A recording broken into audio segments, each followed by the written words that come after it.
کیجئے گا، آج عرس کی محفل ہے، ہزاروں عاشقان رسول موجود ہیں، اور اس وقت ہمیں یہ طے کرنا ہے ہماری قوم کے جوانوں کی ذمہ داری کیا ہے، ہمارے قوم کی جوانوں کی ذمہ داری کیا ہے۔ اس لیے کہ یاد رکھنا، جوان بڑا قیمتی سرمایہ ہے کسی قوم کے لیے، جوان بہت اہمیتوں کا حامل ہے کسی قوم کے لیے، اس لیے کہ وہ جوان ہی ہوتے ہیں جب جوان سمجھ جاتے ہیں، جوان اپنے مقصد کو سمجھ جاتے ہیں۔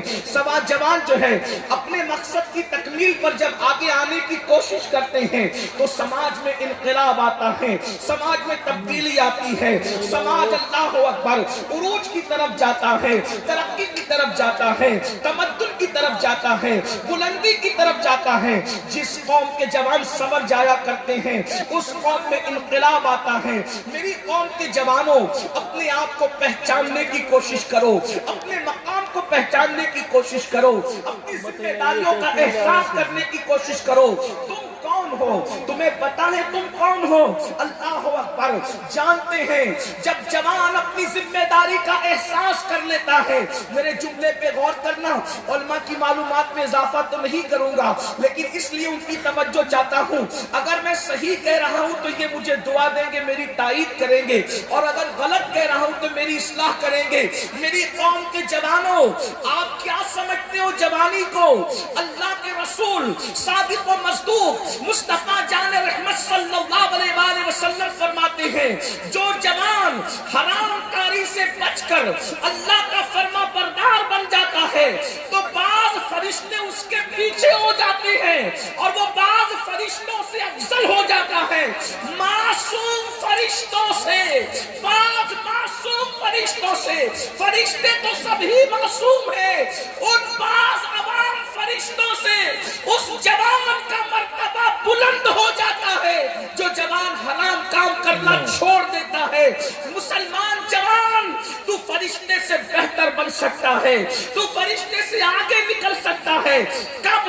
جب تو اپنی ذمہ داری کا احساس کرے، جب تو حرام کام چھوڑ دے، اور اگر تو یہ نہیں کرتا، اگر تو حرام میں ڈوبا رہے گا، تو حرام کے اندر مبتلا رہے گا، اللہ کی نافرمانی کرتا رہے گا، تو پھر کتے تجھ سے بہتر ہوں گے اور تو کتوں سے بدتر ہو جائے گا۔